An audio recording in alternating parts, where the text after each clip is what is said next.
Breaking news చూస్తున్నాం. CM చంద్రబాబుకి TDP క్రమశిక్షణ కమిటీ నివేదికను అందించింది. ఇరువురు పంచాయతీపై రిపోర్టునిచ్చినట్టు తెలుస్తుంది. ఎంపీ కేసినేని చిన్ని అలాగే కొలికపూడి వివరణ ఆధారంగా నివేదికనిచ్చారు. కొలికపూడి క్రమశిక్షణ ఉల్లంఘించినట్లు నివేదిక ఇచ్చినట్టు తెలుస్తుంది.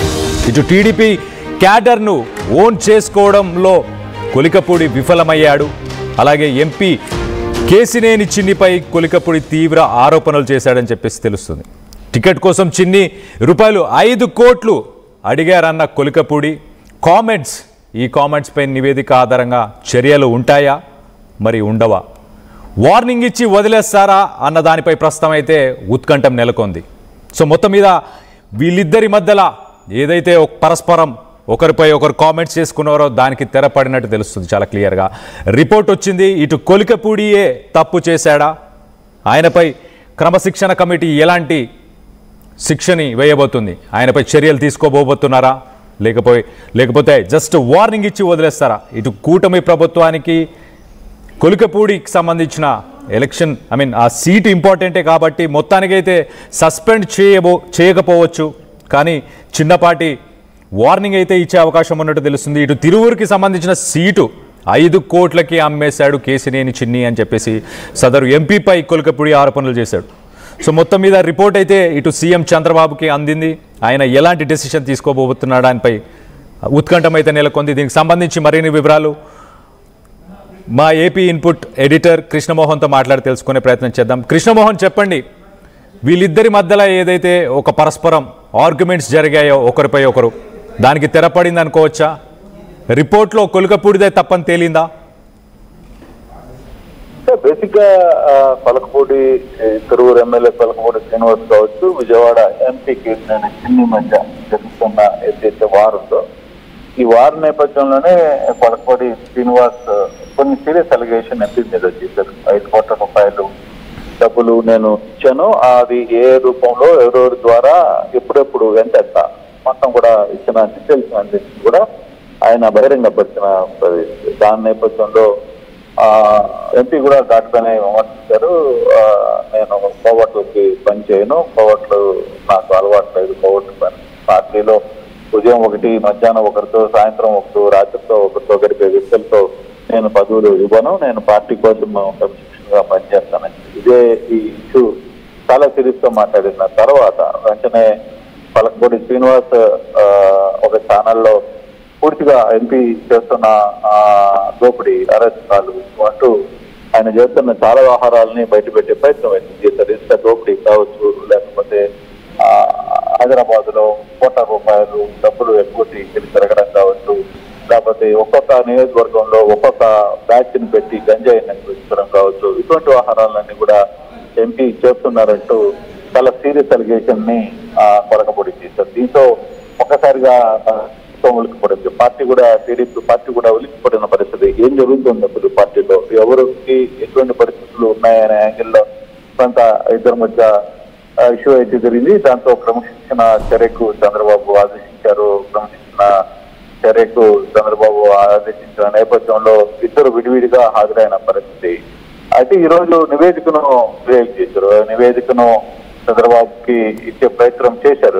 చంద్రబాబు కూడా నివేదన ఇచ్చారు. ఈరోజు పార్టీ ఆఫీస్ లో ముఖ్యమంత్రి వచ్చారు కాబట్టి ఇచ్చే ప్రయత్నం చేశారు. అయితే దీంట్లో ఏముంది అనేది ఇప్పుడు పెద్ద చర్చ. అయితే నిజంగానే పార్టీకి కొలకపూడిని కావచ్చు, లేకపోతే ఇంటి మీద చర్యలు తీసుకునే ఆస్కారం ఉందా అనే ఒక చర్చ పెద్ద ఎత్తున జరుగుతుంది. నిజంగానే ఒకవేళ ఫస్ట్ కొలకపూడి విషయంకి వస్తే, కొలకపూడిని చర్చని కానీ చేస్తే కొలకపూడి వ్యవహారంలో కొంత యాక్షన్ కానీ తీసుకునే పరిస్థితి కానీ వస్తే మరో RRR పలకపూడి అవుతాడా అనేది పార్టీలో పెద్ద ఎత్తున చర్చ జరుగుతుంది. ఒకవేళ పార్టీ నుంచి సస్పెండ్ చేసే పరిస్థితి కానీ జరిగితే శ్రీనివాస్ మామూలుగా ఉంటాడా, మామూలుగా వదిలివేసే పరిస్థితి ఉంటుందా? ఆయన పార్టీలో రోజుకో రచ్చబండ పెట్టి RRR గతంలో వైసీపీలు ఏ విధంగా చేశారు అదే విధంగా శ్రీనివాస్ కూడా చేసే పరిస్థితి ఉంటుంది అనేది కొంత సీనియర్లు కూడా మనతో మాట్లాడుతున్న పరిస్థితి. చాలా మంది సీనియర్లు కూడా అటువంటి భయాన్ని కూడా వ్యక్తం చేశారు. చేసిన అటువంటి పనులు చేసే అవకాశం ఉంది శ్రీనివాస్. సో అటువంటి పరిస్థితుల్లో మరోవైపు పార్టీ పార్టీని ప్రతిరోజు నిగదీసే ప్రయత్నం శ్రీనివాస్ చేస్తే పార్టీ పరిస్థితి ఏంటి అనేది కొంత ఇబ్బందికరమైన పరిస్థితి. అందుకోసం అదొక చర్చ. లేదు నిజంగానే ఎంపీ తప్పు చేశారు అని అనుకుంటే కేశినేని నాని లాంటి వ్యక్తిని కాదని కేశినేని చిన్నికి పార్టీ ఇస్తే దాదాపుగా ఎంపీ అత్యధిక మెజార్టీతో ఆయన గెలుపొందిన తర్వాత జరుగుతున్న వ్యవహారాలు ఎక్కడికక్కడ కొంత నియోజకవర్గాల్లో జరుగుతున్న పరిస్థితులు, నియోజకవర్గాల్లో జరుగుతున్న కాంట్రవర్సీలు, కొంత డేటా ముఖ్యమంత్రి కూడా సేకరిస్తున్న పరిస్థితి. సో ఇటువంటి పరిస్థితి కొంత ఇబ్బందికరమైన పరిస్థితులు మారితే ఒక వ్యక్తి కోసం విజయవాడ ఎంపీ మొత్తాన్ని కూడా ఇబ్బంది గురి చేసే ప్రయత్నం జరగచ్చు. సో అటువంటి నేపథ్యం కూడా ముఖ్యమంత్రి ఆలోచిస్తున్నారు. అందుకే ఇప్పుడు ఇద్దరిని కొంత బెదిరించినట్టుగా కొంత సైలెంట్ చేస్తే సమయం వచ్చినప్పుడు ఎవరిని పార్టీలో దెబ్బతీయాలో అనే ఆలోచన చేద్దాం.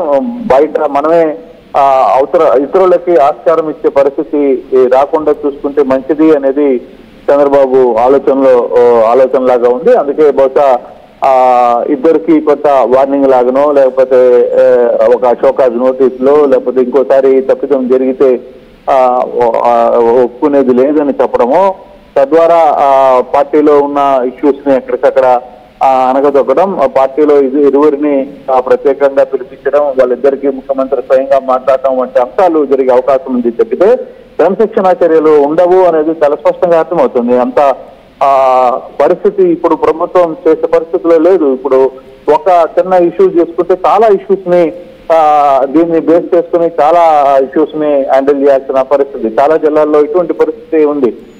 ఎక్కడ విజయవాడ జిల్లా, కృష్ణా జిల్లా నుంచి చూసుకుంటే గుంటూరులో అదే పరిస్థితి ఉంది కొన్ని ప్రాంతాల్లో, అలాగే కృష్ణా అలాగే ఉంది, ప్రకాశం అలాగే ఉంది. కొన్ని ప్రాంతాల్లో ఇటువంటి సిచ్యువేషన్స్ ఉన్నాయి కాబట్టి ఎక్కడికక్కడ దాన్ని ఇప్పుడే అందుకే ముఖ్యమంత్రి చాలా సీరియస్ గా వ్యవహారాన్ని చాలా సీరియస్ గా తీసుకున్నారు.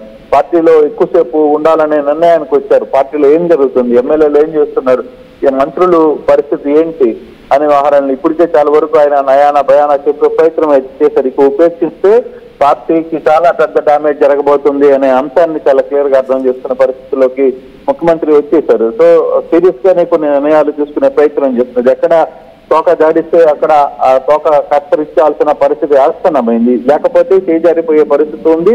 చాలా ప్రాంతాల్లో కాంట్రవర్సీలు జరిగే పరిస్థితి ఉంది. సో ఎమ్మెల్యేలు వ్యవహరిస్తున్న తీరు మీద చాలా ఆగ్రహం వ్యక్తం చేస్తున్నారు, చాలా అసహనం వ్యక్తం చేస్తున్న ముఖ్యమంత్రి అసలుకి ఏం జరుగుతుంది అనే దాని మీద అప్ టు డేట్ రిపోర్ట్ తెప్పించుకునే ప్రయత్నం చేస్తున్నారు. ఇందాక మధ్యాహ్నం కూడా 48 మంది ఎమ్మెల్యేలకు ఏకంగా దాదాపుగా 50 మంది ఎమ్మెల్యేలకు నోటీసులు ఇచ్చారు. మీరు అసలు ఎందుకు ఫంక్షన్ కార్యక్రమాల్లో పాల్గొనటం లేదు, లేకపోతే ఈఎంఆర్ఎఫ్ వాటిల్లో కావచ్చు, లేకపోతే ఇతర కార్యక్రమాల్లో ఎందుకు పాల్గొనలేకపోతున్నారు, తర్వాత ప్రజల నుంచి విజ్ఞాపనలు తీసుకోవడంలో కావచ్చు, దాన్ని హ్యాండిల్ చేయడంలో కానీ ఎందుకు విఫలమవుతున్నారు, ఎందుకు అసలు ఆ ప్రోగ్రామ్స్ లోకి కండక్ట్ కావట్లేదు అని పదే అడుగుతున్నారు. మరోవైపు ఇప్పుడు ఈ ఇష్యూ కృష్ణా జిల్లాలో కొత్త చర్చ రాష్ట్ర వ్యాప్తంగా కూడా కొలకపూడి కేశినేని మధ్య జరుగుతున్న ఇష్యూ కొత్త చర్చ దారి తీస్తుంది. అయితే నాని చాలా క్లియర్ గా ఆ వ్యవహారాన్ని చెప్పారు. కొలకపూడి పొంతలేని సమాధానం చెప్పారని లీకులు వచ్చారు. అంటే బేసిక్ గా కొత్త నానికి మద్దతు లభించింది పార్టీలో. కాకపోతే అతని సీనుని కొలకపూడి శ్రీనివాసరావుని బయటికి పంపించే ప్రయత్నం జరుగుతుందా అనే ప్రశ్న ఇప్పుడు వస్తుంది. కానీ అంత ధైర్యం పార్టీ ఇప్పుడు తీసుకునే పరిస్థితి ఉండదు అనేది చాలా క్లారిటీగా అర్థమవుతుంది కళ్యాణ్. బట్ చూడాలి, అంటే ముఖ్యమంత్రి ఈ వ్యవహారం మీద ఇద్దరిని పిలిపించి మాట్లాడే ప్రయత్నం చేస్తారని ఒక సమాచారం అయితే పక్కాగా కనబడుతుంది. కొంత సీరియస్ గానే ఇద్దరితో మాట్లాడతారు ఈ వ్యవహారం మీద. రాబోయే రోజుల్లో ఇంకోసారి ఇటువంటి సిచ్యువేషన్ జరగకూడదు అనేది చాలా క్లియరిటీగా మాట్లాడే పరిస్థితి అయితే కనబడుతోంది. ఒక్క కృష్ణా జిల్లాలోనే దాదాపుగా 5 నియోజకవర్గాల్లో పరిస్థితి కూడా కొంత తేడా ఉంది అనేది ముఖ్యమంత్రి దృష్టిలోకి వెళ్ళిందనే సమాచారం కూడా వస్తోంది Kalyan. Right Krishnamohan, thanks for the latest update. మొత్తం మీద ఇటు కొలికపూడి అలాగే ఇటు కేశినేని చిన్నికి సంబంధించిన వివాదంపై డిసిప్లినరీ కమిటీ రిపోర్ట్ని ఇచ్చింది సీఎం చంద్రబాబు నాయుడు. దీనిపై మరి ఎలాంటి చర్యలు తీసుకోబోతున్నాడు అన్న దానిపై అయితే ఉత్కంఠం నెలకొంది. వార్నింగ్ ఇచ్చి వదిలేస్తారా, లేకపోతే ఏదైనా సీరియస్గా వాళ్ళని సస్పెండ్ చేయడం కానీ ఎవరినైనా